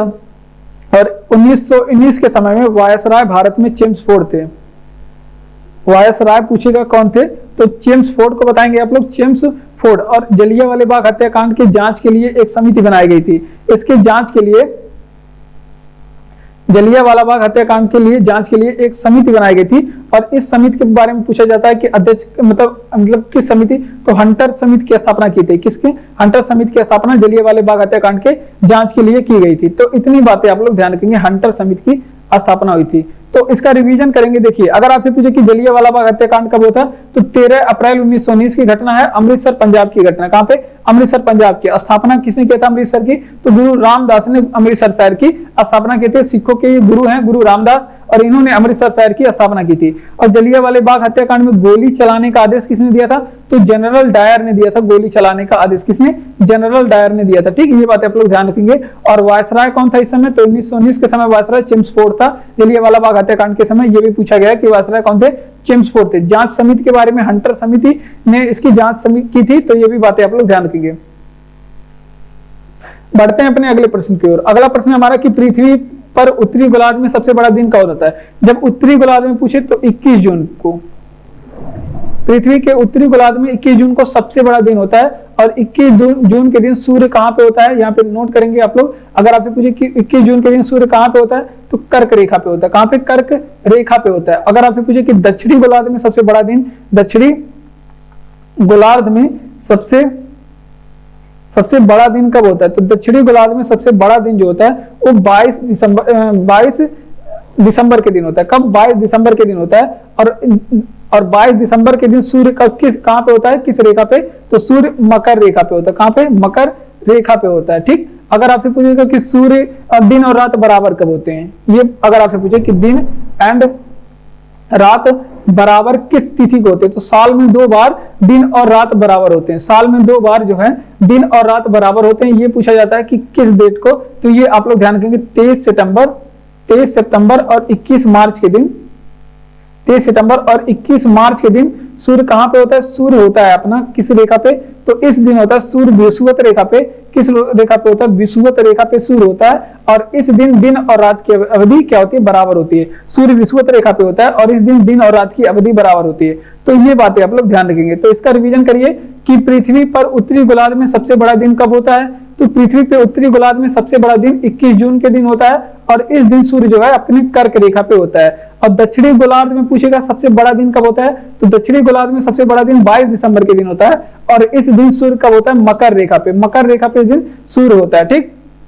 और अगर आपसे पूछे कि दिन और रात की शुरुआत कब, मतलब दिन और रात बराबर कब होते हैं, तो 21 मार्च और 23 सितंबर के दिन, 21 मार्च और 23 सितंबर के दिन और रात बराबर होते हैं। और इस दिन सूर्य कहां पे होता है, विषुवत रेखा पे होता है। किस रेखा पे, विषुवत रेखा पे होता है। तो ये कुछ बातें थी आपके एग्जाम के लिए इंपॉर्टेंट, वो आप लोग ध्यान रखेंगे।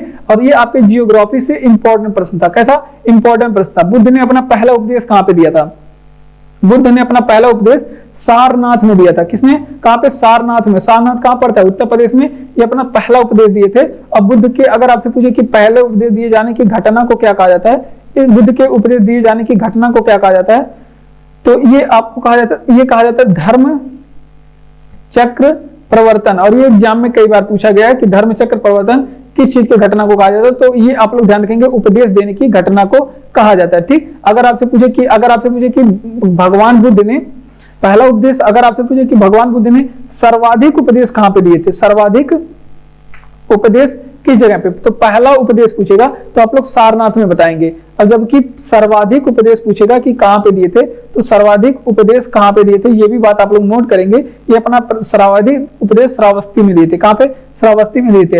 अगर आपसे पूछे कि ये अपने उपदेश किस भाषा में देते थे, तो अपने उपदेश जो है पाली भाषा में। बुद्ध धर्म से जितनी भी भाषा है पाली भाषा में देते हैं। और जैन धर्म की भाषा क्या है, प्राकृति। आप लोग वो ध्यान रखेंगे, वहां पे जैन धर्म पूछेगा तो प्राकृत बताएंगे। और उपदेश और बुद्ध धर्म में जो जितनी भी चीजें हैं, ग्रंथ वगैरह, सब पाली भाषा में है। तो ये भी आप लोग ध्यान रखेंगे। अगर आपसे पूछे कि भगवान बुद्ध की गृह त्याग कब हुई थी, भगवान बुद्ध की गृह त्याग कितनी वर्ष की अवस्था में हुई थी, पूछा जाता है। तो 29 वर्ष की अवस्था में इनकी गृह त्याग की हुई थी, 29 वर्ष की। और इस गृह त्याग की घटना बुद्ध धर्म में क्या कही जाती है, तो इसे कहा जाता है महाभिनिष्क्रमण। क्या कहा जाता है, महाभिनिष्क्रमण कहा जाता है। तो ये बातें आप लोग यहाँ, ये बातें भी आप लोग ध्यान रखेंगे कि भगवान बुद्ध की जो गृह त्याग की घटना है उसे महाभिनिष्क्रमण कहते हैं। और 29 वर्ष की अवस्था में ये गृह त्याग करते हैं। और 6 वर्ष कठिन तपस्या के बाद इनको 35 वर्ष में ज्ञान की प्राप्ति हुई है। और कहाँ पे ज्ञान की प्राप्ति हुई है, तो ये बोधि वृक्ष के नीचे हुई है। और नदी के किनारे पूछेगा तो निरंजना या फिर फाल्गु नदी के किनारे इन्हें ज्ञान की प्राप्ति हुई है। अगर आपसे उपदेशों के बारे में बात कर रहा है, तो अगर आपसे पूछ ले कि बुद्ध के उपदेशों का संकलन कहां पे मिलता है, बुद्ध के उपदेशों का संकलन किस ग्रंथ में मिलता है, तो ये भी एग्जाम में पूछा गया प्रश्न है कि भगवान बुद्ध के जो संकलन है ये त्रिपिटक में मिलता है। कहां पे, त्रिपिटक में मिलता है। तो ये बातें कुछ थी जो आपके एग्जाम के लिए हिस्ट्री से इंपॉर्टेंट थी, वो हमने बताया। यहाँ से सारे प्रश्न एग्जाम में पूछे जाते हैं। और भी प्रश्न हैं, लेकिन यहाँ पे जो बोर्ड पे लिखा गया है वो आपके लिए बहुत ही ज्यादा इंपॉर्टेंट है। और भी यहाँ से प्रश्न पूछे जाते हैं, वो हम लोग और किसी क्लास में और किसी वीडियो में देखेंगे। तो देखिए, बुद्ध ने अपना पहला उपदेश कहाँ पे दिया था, तो सारनाथ में इन्होंने अपना पहला उपदेश दिया था। अगर आपसे पूछे कि बुद्ध ने सबसे ज्यादा उपदेश कहाँ पे दिए थे, तो श्रावस्ती में अपने सबसे ज्यादा उपदेश दिए। श्रावस्ती और सारनाथ दोनों उत्तर प्रदेश में, ठीक। अगर आपसे पूछे कि अपने उपदेश किस भाषा में देते थे, तो भगवान बुद्ध अपने उपदेश पाली भाषा में देते थे। और उपदेश देने की घटना धर्म चक्र प्रवर्तन कही जाती है। बुद्ध ने अपने पहला उपदेश दिया था, उसकी घटना क्या कही जाती है, धर्म चक्र प्रवर्तन कही जाती है। अगर आपसे पूछे कि भगवान बुद्ध का गृह त्याग कितने वर्ष की अवस्था में हुआ है, तो 29 वर्ष की अवस्था में अपना गृह त्याग किए थे। और गृह त्याग की घटना को क्या कहा जाता है, महाभिनिष्क्रमण कहा जाता है। क्या कहा जाता है, महाभिनिष्क्रमण। अगर आपसे पूछे कि भगवान बुद्ध के उपदेशों का संकलन कहाँ पे मिलता है, तो त्रिपिटक में महाबुद्ध के उपदेशों का संकलन मिलता है। तो ये बातें, सारी बातें आपके लिए इंपॉर्टेंट थी, ये बातें आप लोग ध्यान रखेंगे। तो अगला प्रश्न हमारा क्या कह रहा है कि भारत में निर्मित प्रथम कंप्यूटर क्या था, तो भारत में निर्मित जो प्रथम कंप्यूटर था उसका नाम रखा गया था, क्या था, सिद्धार्थ था। क्या था, सिद्धार्थ था। अब बात कर लेते हैं, अगर आपसे पूछे कि कंप्यूटर की खोज करता कौन थे, अगर आपसे पूछे कि कंप्यूटर की खोज किसने किया था, तो कंप्यूटर की खोज चार्ल्स बेबेज ने किया था। किसने, चार्ल्स बेबेज ने कंप्यूटर की खोज की थी, ठीक। ये बातें आप लोग ध्यान रखेंगे। अगर आपसे पूछेगा कि कंप्यूटर की भाषा, कंप्यूटर की कुछ भाषा के बारे में बताइए, क्योंकि ये भी एग्जाम में पूछा जाता है, कंप्यूटर की भाषा के बारे में पूछा जाता है। और इंटेल क्या है, रेजन क्या है, ये भी पूछा जाता है। तो कंप्यूटर की भाषा के बारे में, जैसे पाइथन क्या है, ये कंप्यूटर की भाषा है। उसके अलावा जावा कंप्यूटर की भाषा है। सी क्या है, कंप्यूटर की एक भाषा है। C++ भी कंप्यूटर की भाषा है, ठीक। उसके अलावा आप लोग ध्यान रखेंगे पास्कल भी कंप्यूटर की भाषा है। पास्कल बेसिक सभी कंप्यूटर की भाषा है। उसके अलावा जावा स्क्रिप्ट है वगैरह वगैरह ढेर सारी भाषा है, कुल 6-7 भाषा है इसकी, ये आप लोग ध्यान रखेंगे। तो देखिए अगर आपसे पूछे कि भारत में कंप्यूटर की मतलब प्रथम कंप्यूटर कौन था भारत में जो बनाया गया, तो भारत का प्रथम कंप्यूटर है सिद्धार्थ। क्या है भारत का पहला कंप्यूटर? सिद्धार्थ है। ठीक, अगर आपसे पूछे कि कंप्यूटर की खोज किसने की थी, तो चार्ल्स बेबेज ने कंप्यूटर की खोज की। किसने? चार्ल्स बेबेज ने। कंप्यूटर की भाषा कुछ कही जाती है जो कंप्यूटर के प्रोग्रामिंग में काम आता है। तो कौन कौन से? जैसे पाइथन हो गया, जावा हो गया, पाइथन, जावा, सी हो गया, प्लस प्लस हो गया, पास्कल और बेसिक, ये सभी कंप्यूटर की भाषा है। ठीक, ये बातें आप लोग ध्यान रखेंगे, ये भी एग्जाम में पूछे जाते हैं। तो देखिए साइमन कमीशन के बहिष्कार के दौरान लाठीचार्ज से किस नेता की मृत्यु हो गई थी? तो इसमें लाला लाजपत राय की मृत्यु हो गई थी। किसमें? लाला लाजपत राय की लाठीचार्ज के दौरान मृत्यु हो गई थी। तो ये आपके अलग ही एक मुद्दा बन गया था लाला लाजपत राय की मृत्यु। लेकिन हम लोग साइमन कमीशन के बारे में पढ़ेंगे। तो अगर आपसे पूछेगा कि साइमन कमीशन का गठन, दोनों प्रश्न एग्जाम में पूछा जा चुका है। अगर पूछेगा साइमन कमीशन का गठन कब हुआ था, तो 1927 में। अगर आपसे पूछेगा कि साइमन कमीशन भारत कब आया था, साइमन कमीशन भारत कब आया था, तो भारत साइमन कमीशन आया था 1928 में। अगर आपसे पूछे कि भारत में साइमन कमीशन कहां पे सबसे पहले आया था, तो बंबई में आया था। कहां पे? बंबई में सबसे पहले आया। तो भारत में आया तो सबसे पहले भारत के लोगों ने साइमन कमीशन का क्या किया? विरोध किया। साइमन कमीशन का यहाँ पे विरोध किया। और क्या कहा? यहाँ पे नारा लगाया गया विरोध के दौरान, कुछ नारे लगाए गए। कौन से नारा? तो यहाँ पे आप लोग ध्यान रखेंगे, साइमन गो बैक के नारे लगाए, साइमन गो बैक के नारे लगाए गए। उसके अलावा और क्या प्रश्न पूछे जाते हैं? इनके विरोध में साइमन गो बैक के नारे भी लगाए गए। और इनके साइमन कमीशन का अन्य नाम क्या था, ये भी पूछा जाता है कि साइमन कमीशन का अन्य क्या नाम था। तो ये भी आप लोग ध्यान रखेंगे, इसे अन्य नाम भी पूछा गया है, क्या कहा जाता है? तो इसे व्हाइट मैन कमीशन कहा जाता है। क्या कहा जाता है? White man commission. और व्हाइट मैन कमीशन क्यों कहा जाता है? क्योंकि साइमन कमीशन में जितने सदस्य थे वो सारे के सारे अंग्रेज थे। तो ये भी बात आप लोग ध्यान रखेंगे कि साइमन कमीशन को व्हाइट मैन कमीशन के नाम से भी जाना जाता है। तो ये सारी बातें आपके एग्जाम के लिए इंपॉर्टेंट थी जो हमने बताया, तो इसका रिवीजन करेंगे। चलिए देखिए कि साइमन कमीशन के बहिष्कार के दौरान लाठीचार्ज हुई और लाठीचार्ज में मृत्यु किसकी हो गई? तो लाठीचार्ज में मृत्यु लाला लाजपत राय की हो गई। ठीक, ये बातें आप लोग ध्यान रखेंगे। अगर आपसे पूछे कि साइमन कमीशन का गठन कब हुआ था, तो 1927 में साइमन कमीशन का गठन हुआ था। जबकि भारत कब आया था, दोनों एग्जाम में पूछा गया प्रश्न कि गठन कब हुआ था, भारत कब आया था। तो 27 में गठन होता है, 28 में भारत आया था। और भारत में किस जगह पे आया? बंबई में आया। और इसके विरोध में भारतीयों द्वारा क्या नारा लगाया गया? साइमन गो बैक के नारे लगाए गए, साइमन गो बैक के नारे लगाए गए। और इसका अन्य नाम भी पूछा जाता है, क्या है? तो इसे व्हाइट मैन कमीशन कहा जाता है। क्या कहा जाता है? White man commission. ये बातें आप लोग ध्यान रखेंगे। अब जब साइमन कमीशन आया था, तो ये भी बात आप लोग ध्यान रखेंगे, इस समय भारत में शासन किसका था, यानी कि शासक कौन था? तो इरविन के समय में साइमन कमीशन भारत आया था। किसके समय में? इरविन के समय में भारत आया था। तो ये बातें आप लोग ध्यान रखेंगे। तो अब देखते हैं अगला प्रश्न हमारा, कह रहा कि गायत्री मंत्र का उल्लेख कहां पे मिलता है? तो गायत्री मंत्र जो है इसका उल्लेख मिलता है आपके ऋग्वेद में। ऋग्वेद में गायत्री मंत्र का उल्लेख मिलता है। और ऋग्वेद से संबंधित इंपॉर्टेंट प्रश्न पढ़ने वाले हैं। अगर आपसे पूछे कि संस्कृत का जनक किसे कहा जाता है? संस्कृत का जनक ऋग्वेद को कहा जाता है। ठीक, ये बातें आप लोग ध्यान रखेंगे। अगर आपसे पूछे ऋग्वेद जो है ये सबसे पुराना वेद है। कैसा वेद है? सबसे पुराना वेद कौन सा है? ऋग्वेद है। अगर आपसे पूछे कि सबसे नवीन वेद कौन सा है, सबसे नवीन वेद कौन सा है, तो ये आप लोग ध्यान रखेंगे कि अथर्ववेद है सबसे नवीन वेद। अथर्ववेद है सबसे नवीन वेद। ठीक, ये बातें आप लोग ध्यान रखेंगे, अथर्ववेद सबसे नवीन वेद है। अब क्या क्या बातें यहां से हो सकती हैं? अगर आपसे पूछे कि इस ऋग्वेद में सबसे उपयोगी नदी किसे माना जाता है? ऋग्वेद में सबसे उपयोगी नदी किसे माना गया है? तो ऋग्वेद की जो सबसे उपयोगी नदी है वो है आपकी सिंधु नदी। ठीक, अगर आपसे पूछे कि ऋग्वेद में सबसे पवित्र नदी किसे माना गया है, सबसे पवित्र नदी किसे माना गया, तो ऋग्वेद की जो सबसे पवित्र नदी मानी गई है वो है आपकी सरस्वती नदी। कौन सी नदी? सरस्वती नदी ऋग्वेद की सबसे पवित्र नदी है। अगर आपसे पूछेगा कि ऋग्वेद में प्रमुख देवता किसे माना गया, ऋग्वेद में जो प्रमुख देवता किसे माना गया, तो ऋग्वेद में प्रमुख देवता जो है इंद्र को माना गया। किसे माना गया? इंद्र को। और इंद्र को ही क्या कहा जाता है ऋग्वेद में? इन्हें पुरंदर के नाम से भी जाना जाता है। क्या कहा जाता है ऋग्वेद में? इनका नाम क्या मिलता है? इंद्र का पुरंदर मिलता है। तो ये बातें थी आपके जो एग्जाम के लिए इंपॉर्टेंट थी, वो हम लोग बताया है, वो हमने पढ़ा। ठीक, अगर आपसे पूछेगा कि नौवां मंडल किसे, यहाँ पे गायत्री मंत्र का उल्लेख जो है ये किस मंडल में मिलता है, अगर आपसे पूछे तो ये आप लोग ध्यान रखिए, ये थर्ड मंडल में गायत्री मंत्र का उल्लेख मिलता है, ऋग्वेद के तीसरे मंडल में। अब जबकि अगर आपसे पूछे कि 9वां मंडल किसको समर्पित है या फिर इसमें किस चीज का उल्लेख मिलता है, तो ये सोम देवता का इसमें उल्लेख मिलता है, ठीक, सोम देवता का उल्लेख मिलता है, ठीक। ये बात है आप लोग ध्यान रखिए, सोम देवता सावित्री को संबंध, सोम देवता का इसमें उल्लेख मिलता है 9वें मंडल में। ये कुछ कुल 10 मंडल है ऋग्वेद में, तो ये कुछ बातें थी आप लोग याद रखेंगे।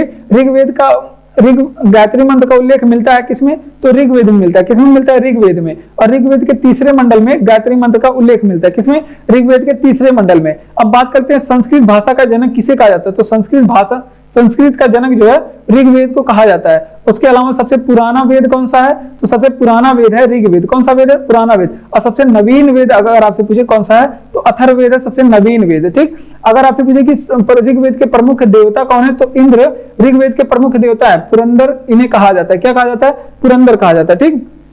ऋग्वेद में सबसे उपयोगी नदी किसे माना गया, तो ऋग्वेद में सबसे उपयोगी नदी सिंधु को माना गया। अब जबकि सबसे पवित्र नदी पूछे ऋग्वेद में किसे माना गया है, तो सबसे पवित्र नदी सरस्वती को माना गया है। और 9वें मंडल में किसका उल्लेख है, तो सोम देवता का उल्लेख है। 9वें मंडल में सोम देवता का उल्लेख है। ऋग्वेद में कुल 10 मंडल है, 10 मंडल के बारे में आप लोग सबसे नवीन मंडल अगर आपसे पूछे तो पहला और 10वां मंडल सबसे नवीन है। तो ये बातें कुछ थी जो आपके एग्जाम के लिए इंपॉर्टेंट थी। तो देखिए अगला प्रश्न है कि पाचन का अधिकतर भाग किस अंग में संपन्न होता है। यहाँ पे आप लोग नोट करेंगे, अगर आपसे पूछे कि पाचन का अधिकतर भाग किस अंग में संपन्न होता है, तो ये आप लोग बताएंगे छोटी आंत में। किसमें, छोटी आंत में संपन्न होता है। अब छोटी आंत के बारे में क्या इंपॉर्टेंट है, अगर आपसे पूछे कि भोजन का अवशोषण कहाँ पे होता है, भोजन का अवशोषण कहाँ पे होता है, तो भोजन का अवशोषण जो है वो भी आपके छोटी आंत में होता है। कहाँ पे होता है, भोजन का अवशोषण छोटी आंत में होता है। अगर आपसे पूछेगा कि भोजन का अवशोषण हो गया छोटी आंत में, अब बात कर लेते हैं। अब यहां से क्या इंपॉर्टेंट, अगर आपसे पूछे कि छोटी आंत की लंबाई कितनी होती है, अगर आपसे पूछे कि छोटी आंत की लंबाई कितनी होती है, तो 6 से 7 मीटर, 6 से 7 मीटर इसकी लंबाई होती है। या फिर फीट में पूछेगा तो आप लोग बताएंगे 20 फीट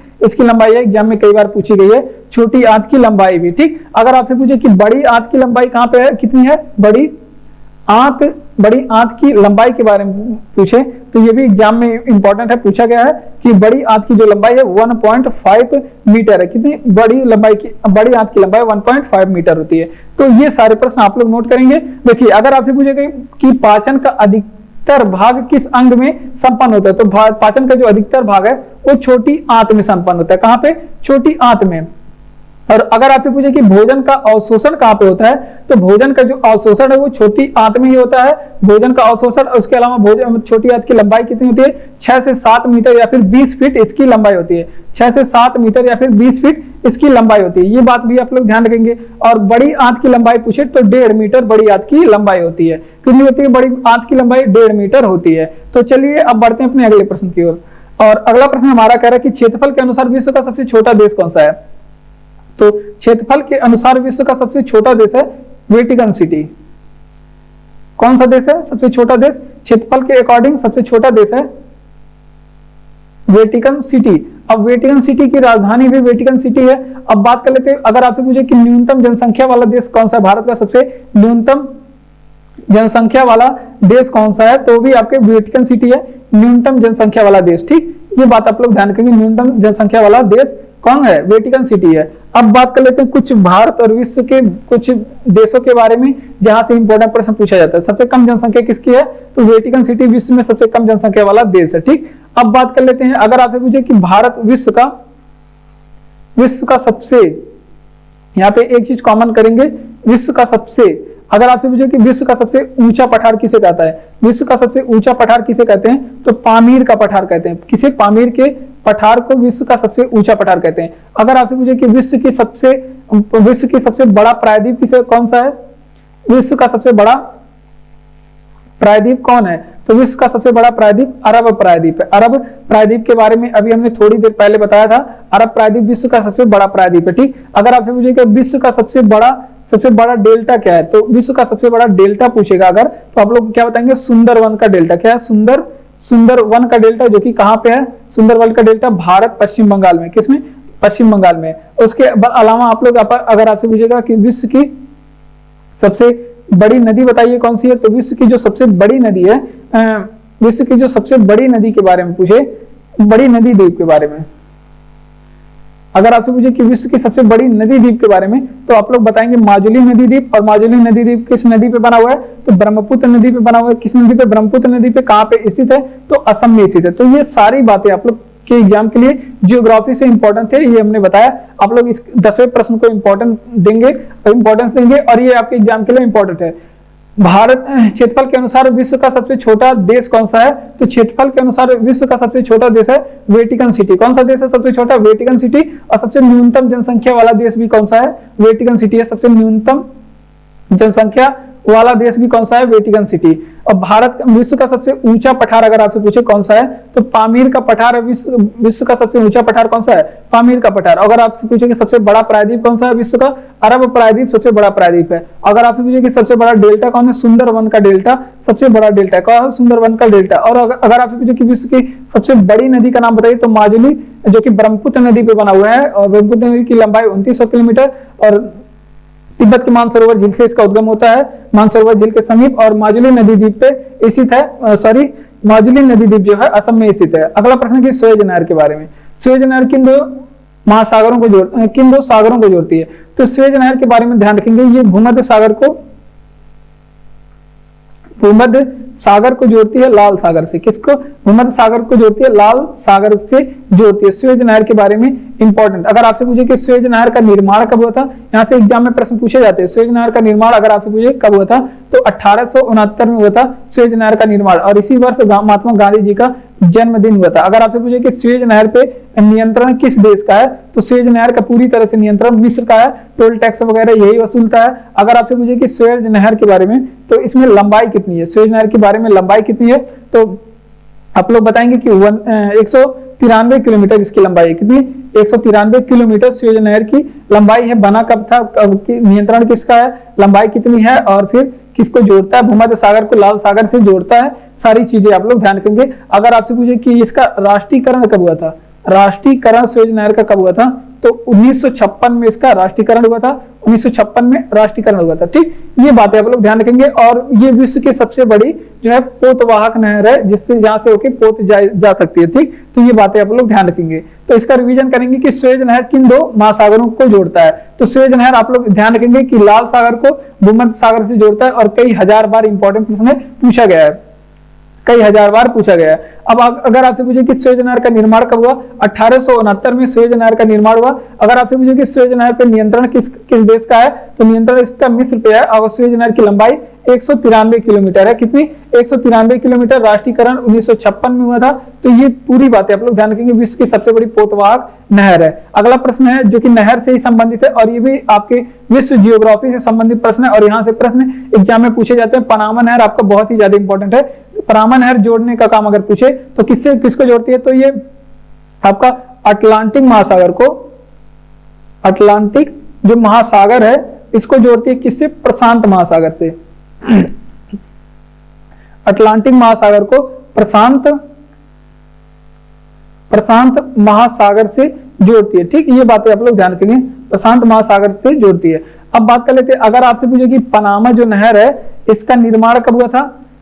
पनामा नहर अगर आपसे पूछे कि किसको अलग करती है, किन दो महाद्वीपों को अलग करती है, तो अभी हमने बताया नहर वगैरह जो है वो दो जल निकायों को जोड़ने का काम करती हैं और दो महाद्वीपों को अलग करने का काम करती हैं। तो ये उत्तरी अमेरिका को, यहाँ पे पूरी बात लिखेंगे, उत्तरी अमेरिका को किससे अलग करती है, तो ये उत्तरी अमेरिका को अलग करने का काम करती है दक्षिणी अमेरिका से। कहां से? दक्षिणी अमेरिका से अलग करती है। अगर आपसे पूछे कि पनामा नहर के बारे में, तो इसका निर्माण कब हुआ था, तो पनामा नहर का निर्माण 1914 में हुआ था। कब हुआ था? 1914 में। जिसका अधिकार किस पे है? उत्तरी अमेरिका का अधिकार है। और पनामा नहर में इंपॉर्टेंट चीज, यहाँ पे कुछ बंदरगाह पूछे जाते हैं। अगर आपसे पूछे कि कोलन बंदरगाह कहाँ पे है, कोलन बंदरगाह कहाँ पे स्थित है, जो कोलन बंदरगाह है ये भी आपके पनामा नहर पे स्थित है। पनामा कैनाल पे, पनामा नहर पे स्थित है। और पनामा जो नहर है इसके दक्षिणी सिरे पे एक बंदरगाह है, सबसे दक्षिणी सिरे पे एक बंदरगाह है जिसे क्या कहते हैं? पनामा बंदरगाह। क्या कहते हैं? पनामा बंदरगाह। तो ये सारी बातें आप लोग यहाँ से ध्यान रखेंगे। तो इसका रिवीजन करेंगे। देखिए, अगर आपसे पूछेगा कि पनामा नहर जोड़ती है, जोड़ने का काम पूछे, तो ये अटलांटिक महासागर को किससे जोड़ती है? ये अटलांटिक महासागर को किससे जोड़ती है? प्रशांत महासागर से जोड़ने का काम अटलांटिक महासागर को प्रशांत महासागर से जोड़ने का काम करती है।